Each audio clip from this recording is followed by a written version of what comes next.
আল্লাহর নবী রাহমাতুল লিল আলামিন খাতামুন নবীন, আল্লাহর নবী সে পানি দিয়ে ওযু করলেন। ওযু করার পরে এবার হযরতে রাবিআকে ডাক দিয়ে বললেন, ওগো আমার সাহাবী রাবিআ, তুমি আমার কাছে কিছু চাও? এই যে এখান থেকে তুমি লম্বা পথ অতিক্রম করে গভীর রাত্রিতে গিয়ে কূপ থেকে আমি নবীর জন্য পানি এনেছো, আর আমি নবী সেখান থেকে তোমার জন্য ওযু করেছি, তোমার পানি দিয়ে আমি ওযু করেছি। সুতরাং আমি নবীর কাছে যা চাইবা আমি নবী তোমাকে অবশ্যই দান করে দেব। আল্লাহর নবী সাহাবী হযরতে রাবিআ আল্লাহর নবীকে ডাক দিয়ে বললেন, ইয়া রাসূলুল্লাহ, ইয়া হাবিবাল্লাহ, হুজুর আমি আপনার কাছে কিছু চাই না, বরং আপনার কাছে চাই আপনি আল্লাহর কাছে দোয়া করেন, আল্লাহ তাআলার কাছে আপনি প্রার্থনা করেন আল্লাহ পাক রব্বুল আলামিন যেন কিয়ামতের ময়দানে আপনি নবীর সাথে আমাকে জান্নাতে বসবাস করিয়ে দেয়। আল্লাহু আকবার বলেন। আপনি একটু আল্লাহর কাছে দোয়া করেন আল্লাহ তাআলা যেন কিয়ামতের দিন আপনার সাথে আমাকে জান্নাতে রাখে। একজন সাহাবী, শিশু সাহাবী, মাত্র 11 বছরের যুবক, কি বোঝে? কিছুই বোঝে না। এরপরে কি পরিমাণ ভালোবাসা ছিল নবীর প্রতি। সে বলতেছে, ইয়া রাসূলুল্লাহ, ইয়া হাবিবাল্লাহ, আপনি একটু দোয়া করেন আমি যেন জান্নাতে আপনার সাথে থাকতে পারি। আল্লাহু আকবার বলেন। আল্লাহর নবী বললেন, রাবিয়া আমি তোমার জন্য দোয়া করব, ঠিক আছে, আল্লাহ তাআলা যেন তোমাকে আমার সাথে জান্নাতে রেখে দেয়। তবে তুমি যেহেতু 3 কিলোমিটার রাস্তা অতিক্রম করে আমার জন্য পানি নিয়ে আসছো, সুতরাং নগদে তুমি আমার জন্য আমার কাছে কিছু চাও, আমি নবী তোমাকে দিতে চাই। রাবিয়া এবারও বলল, ইয়া রাসূলুল্লাহ, ইয়া হাবিবাল্লাহ, হুজুর আমি কিছুই চাই না, বরঞ্চ আপনার কাছে আবারও চাইতেছি আল্লাহ পাক রব্বুল আলামিন যেন হাসর হয়ে যাওয়ার পরে, কিয়ামত হয়ে যাওয়ার পরে, বিচার কার্য সম্পাদন করার পরে আপনার সাথে যেন আল্লাহ তাআলা আমাকে কিয়ামতের ময়দানে জান্নাত দান করে দেয়। আল্লাহর নবী বলে, এমন 5টি আমল রয়েছে যে 5টি আমল যদি কোনো বান্দা করে ওই বান্দাগুলো সরাসরি নবীর সাথে জান্নাতে থাকবে। আল্লাহু আকবার বলেন। নবীর সাথে জান্নাতে থাকার জন্য আমরা কে কে রাজি আছি? হাত তুলে দেখান। লিল্লাহে তাকবীর, লিল্লাহে তাকবীর। তাহলে আল্লাহ তাআলার নবীর সাথে আমরা জান্নাতে থাকার জন্য রাজি আছি তো? তাহলে কয়টা আমল করতে হবে? 5টা আমল। শুনবেন তো? আপনাদের কি বিরক্ত লাগছে? কষ্ট হচ্ছে আপনাদের? আমি মুসাফির মানুষ, আর অল্প সময় আপনাদেরকে কষ্ট দেব, আর বেশিক্ষণ সময় নেব না। 5টা আমল এমন যে আমলগুলো যদি কোনো বান্দা করে, কোনো উম্মত করে, আল্লাহর নবীর সাথে জান্নাতে একত্রে থাকবে। সুবহানাল্লাহ বলেন। 1 নাম্বার আমল হলো আল্লাহর নবী বলেন, আকসারিস সুজুদি লিল্লাহ, অধিক পরিমাণে আল্লাহকে সিজদা দেওয়া। অধিক পরিমাণে যারা আল্লাহকে সিজদা দেবে, অধিক পরিমাণে যারা আল্লাহকে সিজদা করবে, ওই মানুষগুলো কিয়ামতের ময়দানে আল্লাহর নবীর সাথে জান্নাতে থাকবে। আজকে আমরা অধিক পরিমাণে সিজদা করার তো দূরের কথা, আজকে আমরা মানুষ নামাজ ওই ঠিক মতো পড়ি না, ঠিক কিনা বলেন? আর সিজদা করার তো দূরের কথা, আমরা তো ঠিক মতো নামাজে আসি। আপনাদের এলাকার অবস্থা মনে হয় ভালো, মসজিদে মুসল্লি দ্বারা ভরে যায়, কিন্তু আমাদের অবস্থা এরকম, আমাদের মসজিদগুলোতে মসজিদে টর্চ লাইট দিয়ে মুসল্লি খুঁজে পাওয়া যায় না, এমনিতেই খুঁজে পাওয়া যায় না, এমনিতেই খুঁজে পাওয়া যায় না। আর তো যদি এই যে পরিমাণ ঠান্ডা পড়েছে, এই ঠান্ডার মধ্যে মুসলমানদেরকে তো আরো বেশি খুঁজে পাওয়া যায়। এই জন্য আল্লাহর নবী বলেন, আকসারিস সুজুদি লিল্লাহ, অধিক পরিমাণে যারা আল্লাহকে সিজদা করবে, অধিক পরিমাণে যারা আল্লাহকে সিজদা করে, আল্লাহ পাক রব্বুল আলামিন তাদেরকে কিয়ামতের ময়দানে নবীর সাথে একত্রে জান্নাতে রাখবেন। 2 নাম্বার হলো আকসারুহুম আলাইহিস সালাম, অধিক পরিমাণে আল্লাহর নবীর উপর দরুদ পড়া। যারা অধিক পরিমাণে আল্লাহর নবীর উপরে দরুদ পড়বে, অধিক পরিমাণে যারা আল্লাহর নবীর উপরে দরুদ প্রেরণ করবে, ওই মানুষগুলো কিয়ামতের ময়দানে তারা রাসূলের সাথে সরাসরি আল্লাহর নবীর সাথে জান্নাতে থাকবে। নবীর উপরে দরুদ পড়া তো আজকে আমাদের মাঝে নাই, নবীর উপরে দরুদ পড়া তো আমরা ভুলে গিয়েছি। দোকানে থাকতে নবীর উপরে দরুদ পড়া, বসে আছি নবীর উপরে দরুদ পড়া, ড্রাইভিং করতেছি নবীর উপরে দরুদ পড়া, শুয়ে আছি নবীর উপরে দরুদ পড়া। সর্বদা নবীর উপরে যারা দরুদ পড়বে কিয়ামতের ময়দানে সেই মানুষগুলো সরাসরি আল্লাহর নবীর সাথে জান্নাতে থাকবে। আল্লাহু আকবার বলেন। নবীর উপরে দরুদ পড়া, আজকে তো আমরা নবীর উপরে দরুদ পড়া ভুলে গেছি। দরুদ কিন্তু বিশাল দরুদ পড়তে হয় না, সাল্লাল্লাহু আলাইহি ওয়াসাল্লাম, এটাও একটা দরুদ। আপনি পড়েন, বসে আছেন দরুদ পড়েন, শুয়ে আছেন দরুদ পড়েন। হার হালতে যার ঠোঁটটা দরুদের মাধ্যমে ভেজা থাকবে ওই মানুষগুলো আল্লাহর নবীর সাথে জান্নাতে থাকবে। আল্লাহু আকবার বলে। এরপরে আল্লাহ পাক রব্বুল আলামিন তার হাবিবকে জানিয়ে দেয়, ওগো আমার হাবিব, ওই মানুষগুলো আপনার সাথে জান্নাতে একত্রে থাকবে, আপনার সাথে জান্নাতে অবস্থান করবে। যারা এতিমদের সাথে থাকবে, এতিমদের মাথায় হাত বুলিয়ে দিবে, এতিমদেরকে যারা ভালোবাসবে, এতিমদেরকে যারা মহব্বত করবে, ভালোবাসবে, এই মানুষগুলো কিয়ামতের ময়দানে আল্লাহর নবীর সাথে সরাসরি জান্নাতে থাকবে। আল্লাহু আকবার বলেন। এতিমদের সাথে থাকা, এতিমদেরকে মহব্বত করা, এতিমদেরকে ভালোবাসা আজকে আমাদের সমাজের চিত্র পাল্টে দিয়েছে, ঠিক কিনা বলে? আজকে যদি কোনোভাবে ভাই মারা যায় আর ভাইয়ের যদি সন্তানগুলো যদি সেখানে থাকে, তাহলে দেখবেন চাচা অটোমেটিকলি কোথায় দিয়ে গিয়ে ভূমি অফিসে বা রেজিস্ট্রি অফিসে গিয়ে কোথায় দিয়ে জমিগুলো সব তার নামে করে নেয়। পরবর্তীতে যখন এই এতিম সন্তানগুলো বলে, চাচা আমার আব্বা জান যে জমিগুলো রেখে গিয়েছে সেগুলো একটু আমাকে বুঝিয়ে দেন না, সাথে সাথে বলে কি, তোর আব্বা তো কোনো জমি রেখে যায় না, ঠিক কিনা বলে? এই ঘটনা হয় কি হয় না? আল্লাহর নবী বলেন, না, এমন ঘটনা করা যাবে না, এমন কাজ করা যাবে না। যারা এতিমদেরকে মহব্বত করবে, ভালোবাসবে, এতিমদের মাথায় যারা হাত বুলিয়ে দিবে, ওই মানুষগুলো কিয়ামতের ময়দানে আল্লাহর নবীর সাথে একত্রে জান্নাতে থাকবে। এরপরে আল্লাহর নবী সাল্লাল্লাহু আলাইহি ওয়াসাল্লাম আর একটা হাদিসের মধ্যে বলেন, আল্লাহর নবী বলেন, ওই মানুষগুলোকে আল্লাহ তাআলা কিয়ামতের ময়দানে সবচাইতে জান্নাতে উচ্চ মাকাম দান করবেন। আল্লাহর নবী বলেন, মান বানা লিল্লাহি মাসজিদাম বানাল্লাহু লাহু বাইতান ফিল জান্নাহ। যে মানুষগুলো দুনিয়াতে বসে বসে যারা আল্লাহর ঘরকে নির্মাণ করবে, আল্লাহর ঘরকে যারা নির্মাণ করবে, ওই মানুষগুলোকে আল্লাহ তাআলা মাফ করে দিয়ে আল্লাহ তাআলা জান্নাতের মধ্যে তাদের জন্য ঘর নির্মাণ করে দেবে। আল্লাহু আকবার বলেন। যে মানুষগুলো দুনিয়াতে মসজিদ নির্মাণ করবে, মসজিদের সাথে যারা লেগে থাকবে, এই সমস্ত মানুষগুলোর জন্য আল্লাহ তাআলা কিয়ামতের দিন তাদের দেখবেন যে তাদের জন্য আল্লাহ তাআলা জান্নাতের মধ্যে ঘর বানিয়ে দিয়েছেন। আল্লাহু আকবার বলেন। এখন মসজিদ নির্মাণ করা, এটা অনেকে এখন আমরা চিন্তা করবো, মসজিদ নির্মাণ করা এটা কি কোনো সহজ কাজ? একটা মসজিদ নির্মাণ করতে গেলে 10 লাখ 20 লাখ টাকা খরচ হয়। সুতরাং আমার মতো সলিমউদ্দিন আর কলিমউদ্দিন এত টাকা নাই, আমি মসজিদেও যাব না, দানও করব না, এই যে আমি বসলাম মসজিদের দিকে তাকাবো। আমাদের সমাজে এমন মানুষ আছে না নাই? মসজিদে দান করা ভয়ে যায় না। আবার শুক্রবারে যখন মসজিদে দান করার জন্য কোটা দেওয়া হয়, দেখবেন ইমাম সাহেব সালাম ফিরাতে দেরি হয়। এই সমস্ত দরদি মুসলমান মসজিদ থেকে বের হতে দেরি হয় না, ঠিক কিনা বলে? এমন মুসল্লি আপনাদের সমাজে মনে হয় না, কিন্তু আমাদের এলাকাতে বহু আছে। ইমাম সাহেব সালাম ফিরাইতে দেরি, পিছনের দিকে তাকায়া দেখে মসজিদের অর্ধেক মুসল্লি নাই, শুধু ইমাম সাহেব আর পিছনে আজান যে দেয় মুয়াজ্জিন, তাছাড়া সব উঠে। তার মানে পরবর্তীতে যে সুন্নত রয়েছে সেই সুন্নত আর পড়া তাদের জন্য জরুরি না।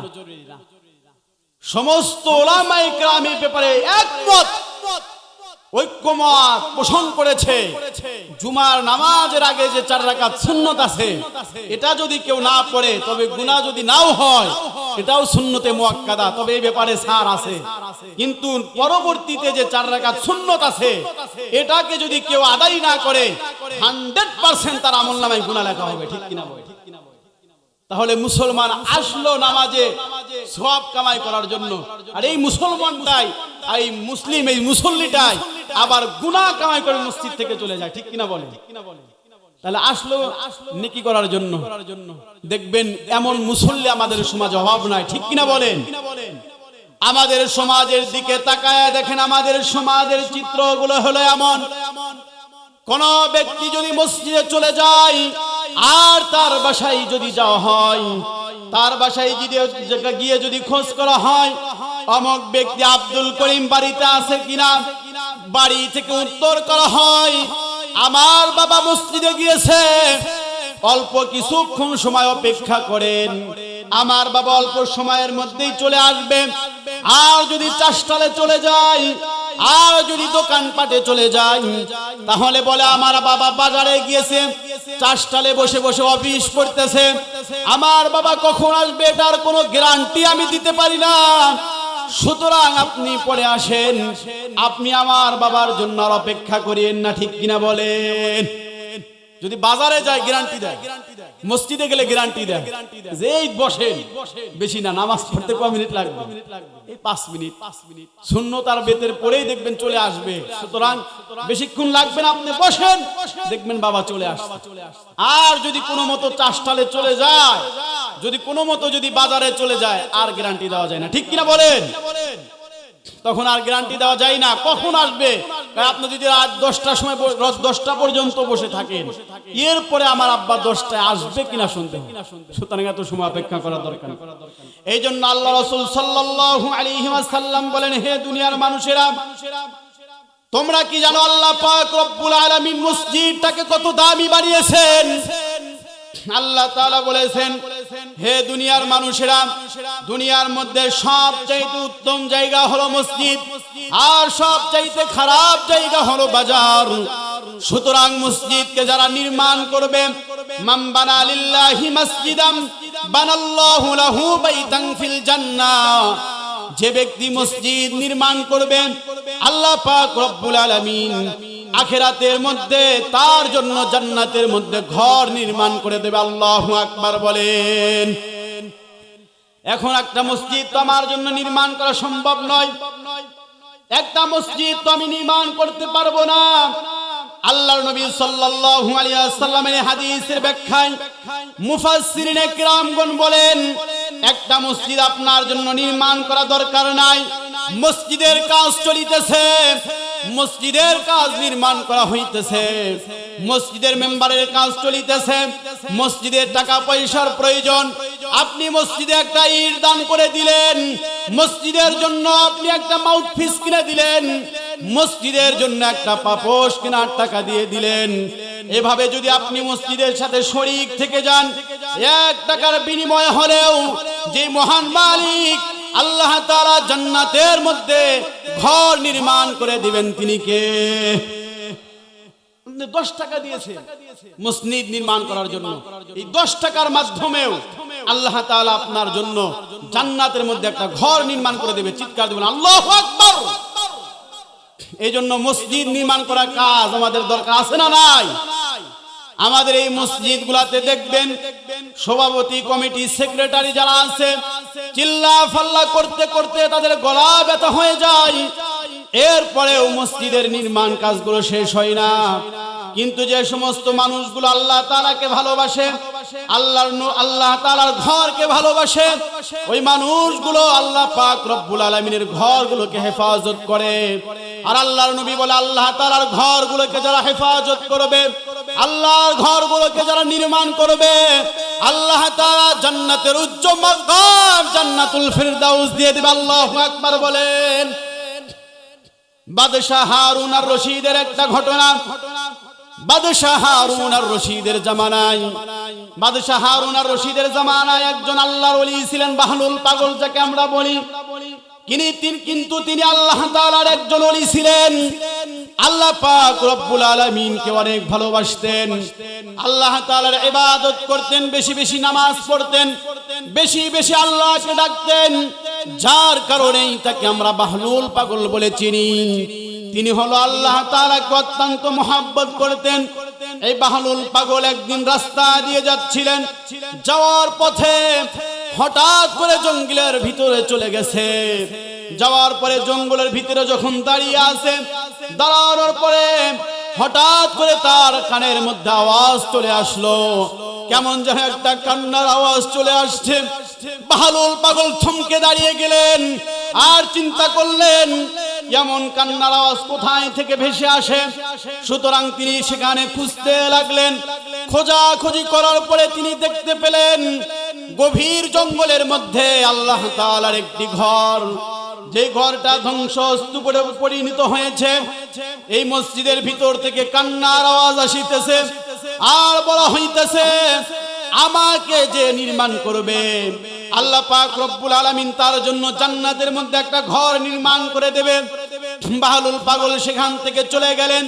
যাওয়ার পরে বাড়িতে গেলেন, বাড়িতে যাওয়ার পরে একটা খাতা কলম নিলেন, নেওয়ার পরে সেখানে একটা মসজিদ আঁকালেন।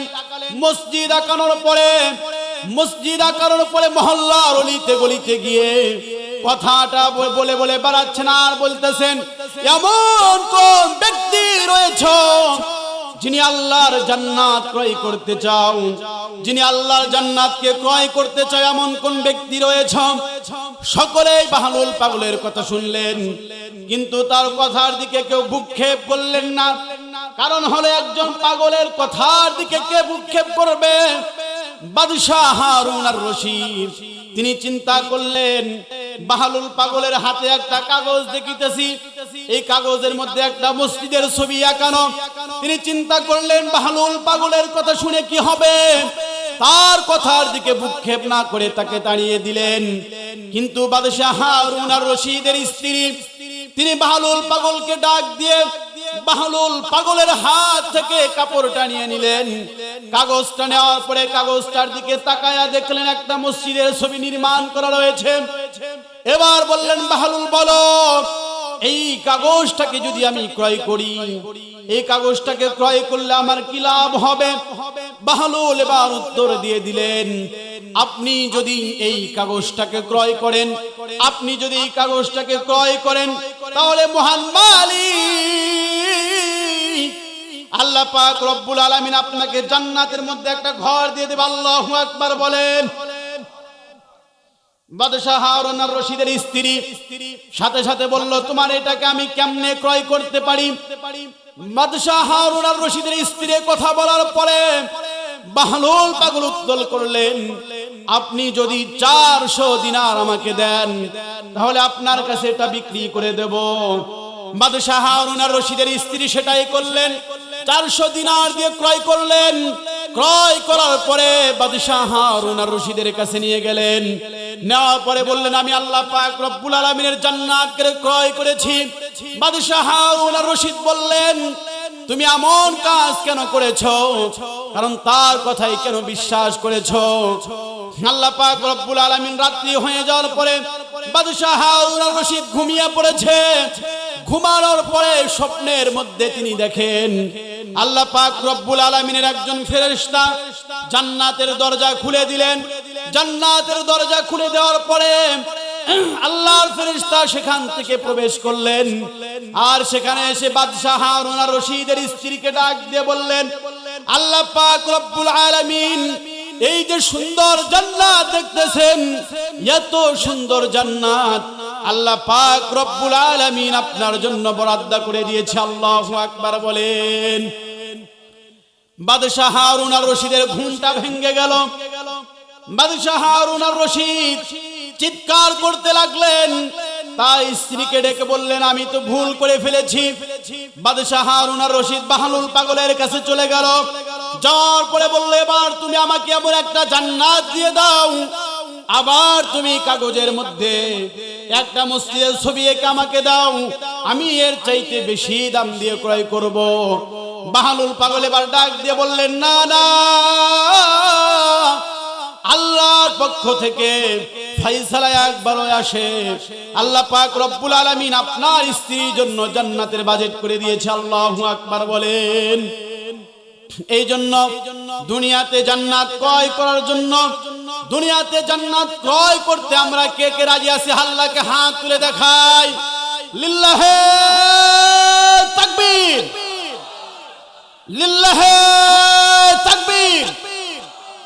আলহামদুলিল্লাহ। আপনারা অনেকেই, আমি দেখেছি দ্বিতীয় বক্তার কাছে আপনারা অনেকেই টাকা দিয়েছেন, কেউ পেঁয়াজ দিয়েছেন। আপনাদের এলাকাতে পেঁয়াজের আবাদ ভালো হয়। এই মসজিদটা কিন্তু আপনাদের, ঠিক কিনা বলেন? এলাকার যে মসজিদের উন্নতি কল্পে আপনারা মাহফিল দিয়েছেন, এই মসজিদটা কিন্তু আপনাদের।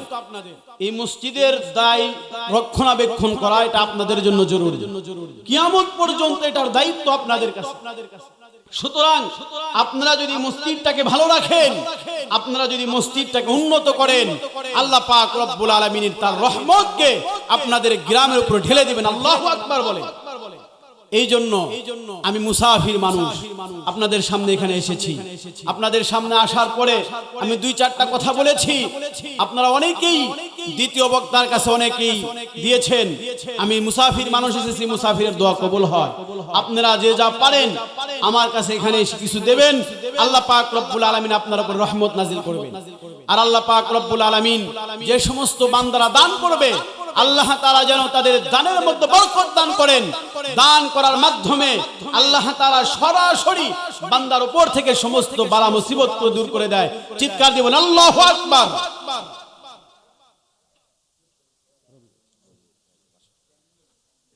মাশাআল্লাহ, মারহাবা। রবিউল ভাই তিনি একজন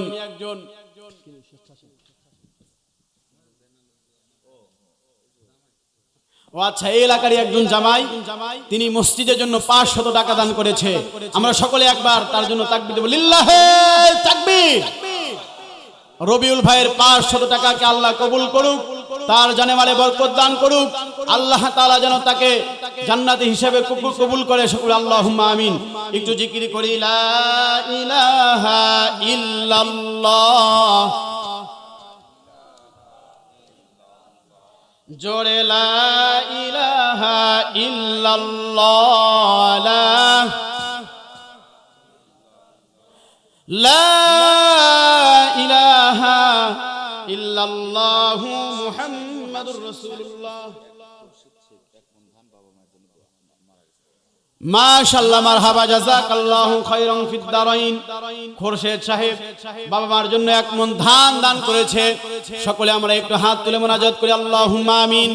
ইয়া রাব্বুল আলামিন, ইয়া আল্লাহ তাআলা, আপনার এক বান্দা খোরশেদ আলম সাহেব, আল্লাহ আপনার মসজিদের জন্য 1 মণ দান করেছে।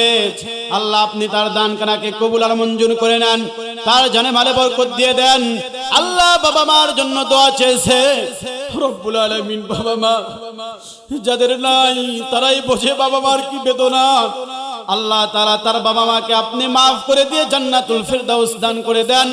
আল্লাহ মেহেরবানি করে তার দানখানাকে কবুল করেন। আল্লাহুম্মা আমিন।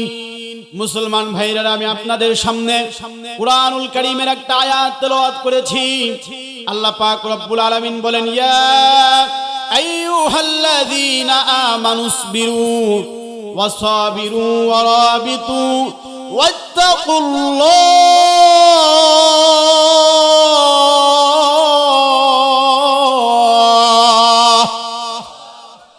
আল্লাহ বলেন, হে ঈমানদারগণ। কাদেরকে ডাক দিয়েছে বলেন?